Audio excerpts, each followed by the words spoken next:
नमस्कार दोस्तों, आप सभी का एक बार फिर से स्वागत है हमारे YouTube चैनल क्रीपी नाइट्स पर। दोस्तों, जिस कहानी के बारे में आज मैं आपको बताने जा रहा हूँ, ये मुझे मेरे ही एक सब्सक्राइबर सुमित ने बताई है। ये घटना उसके नाना जी के साथ हुई सच्ची घटना पर आधारित है। सुमित कहता है कि उसके नाना जी एक छोटे से शहर से संबंध रखते हैं और ऐसा माना जाता है कि उस गाँव में कुछ बुरी शक्तियों का वास है। ऐसे ही सुमित के नाना जी का सामना हुआ खुले बालों वाली और सफेद भयानक चेहरे वाली चुड़ैल से। कहानी को अंत तक पूरा सुने। तो चलिए दोस्तों, बढ़ते हैं आज की कहानी की ओर। ठंड का मौसम था और शहर में घना कोहरा छाया हुआ था। सुमित के नाना जी एक बड़े अधिकारी थे। रोज की तरह उस दिन भी सुमित के नाना जी अपना काम खत्म करके ड्यूटी से घर की ओर जाने लगे तो रास्ते में पड़ने वाले बाजार से वो कुछ सामान लेने के लिए रुके। उनके बाकी साथी आगे निकल गए थे और वो पीछे अकेले छूट गए। सामान लेते लेते उन्हें टाइम का पता ही नहीं चला और जब सुमित के नाना जी ने अपनी घड़ी में टाइम देखा तो उन्हें लगा कि आज घर पहुंचने में बहुत देर हो जाएगी। उन्होंने सोचा अगर वो जंगल के रास्ते से जाएं तो वो घर जल्दी पहुंच जाएंगे, इसलिए उन्होंने जंगल की ओर गाड़ी घुमा ली। गाड़ी चलाते चलाते उन्हें काफी अंधेरा हो चुका था। सुमित के नाना जी काफी तेज गति के साथ गाड़ी चला रहे थे। तभी अचानक से उनकी गाड़ी के सामने एक औरत आ गई। उन्होंने एकदम से ब्रेक लगाई और गाड़ी के बाहर देखने चले गए। वो औरत जोर जोर से रो रही थी। नाना जी को लगा कि वो औरत शायद रास्ता भूल गई। रास्ता सुनसान था, इसलिए उन्होंने सोचा। उन्होंने उस औरत से पूछा कि वो यहाँ अकेले क्या कर रही है। उसने कोई जवाब नहीं दिया और जोर जोर से रोने लगी। ऐसा लग रहा था मानो सारा जंगल उसकी आवाज से गूंज रहा हो। फिर सुमित के नाना जी ने उससे पूछा कि उसका घर कहाँ है। तब भी उस औरत ने कुछ जवाब नहीं दिया।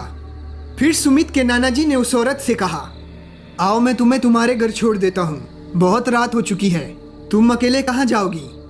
वो औरत नाना जी के साथ चलने को तैयार हो गई और गाड़ी के पीछे वाली सीट पर बैठ गई। उस औरत ने अपने सिर पर घूंघट डाल रखा था, जिसकी वजह से उसका चेहरा छिपा हुआ था। सुमित के नाना जी ने उससे बात करने की बहुत कोशिश की, लेकिन वो औरत चुपचाप बैठी हुई थी। वो कुछ भी नहीं बोल रही थी। सुमित के नाना जी ने उसे फिर से कहा कि आपको मैं कहाँ पर छोड़ दूँ। उस औरत ने इस बार भी कुछ नहीं कहा, बस हाथों से आगे की तरफ इशारा किया और नाना जी उस तरफ की ओर गाड़ी चलाने लगे। सुमित के नाना जी गाड़ी को काफी तेज चला रहे थे क्योंकि वो बहुत लेट हो चुके थे। तभी उस औरत ने कहा, बस गाड़ी यहीं रोक दो, मेरा घर यहीं पास में है। उसकी बात सुनकर सुमित के नाना जी ने गाड़ी वहीं रोक दी और वो औरत गाड़ी से बाहर उतर गई। सुमित के नाना जी ने उससे कहा, क्या आप यहाँ से खुद चले जाओगी कि मैं आपको आपके घर तक छोड़ने आऊँ। लेकिन वो औरत चुपचाप बस वहाँ खड़ी थी। वो कुछ भी नहीं बोल रही थी।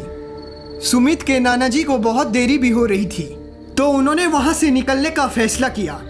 सुमित के नाना जी वहां से निकलने ही वाले थे कि वो औरत फिर से उनकी गाड़ी के सामने आ गई। उन्होंने उस औरत को हटने को कहा, लेकिन वो गाड़ी के सामने से हट ही नहीं रही थी। तभी उस औरत ने अपना घूंघट हटाया। उस औरत का चेहरा देखकर सुमित के नाना जी दंग रह गए। उस औरत का चेहरा बहुत ही भयानक था और उसके लंबे लंबे बिखरे बाल थे। और तभी उनकी नजर उस औरत के पैरों पर पड़ी। उस औरत के पैर उल्टे थे।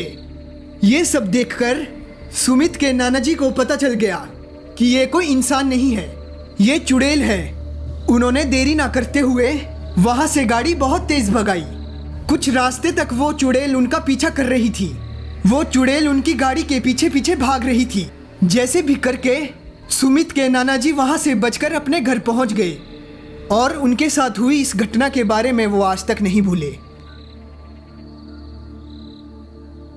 दोस्तों, ये थी हमारी आज की कहानी। ऐसी ही हॉरर स्टोरी सुनने के लिए हमारे चैनल को सब्सक्राइब करें और बेल आइकन को ऑल पर सेलेक्ट कर लें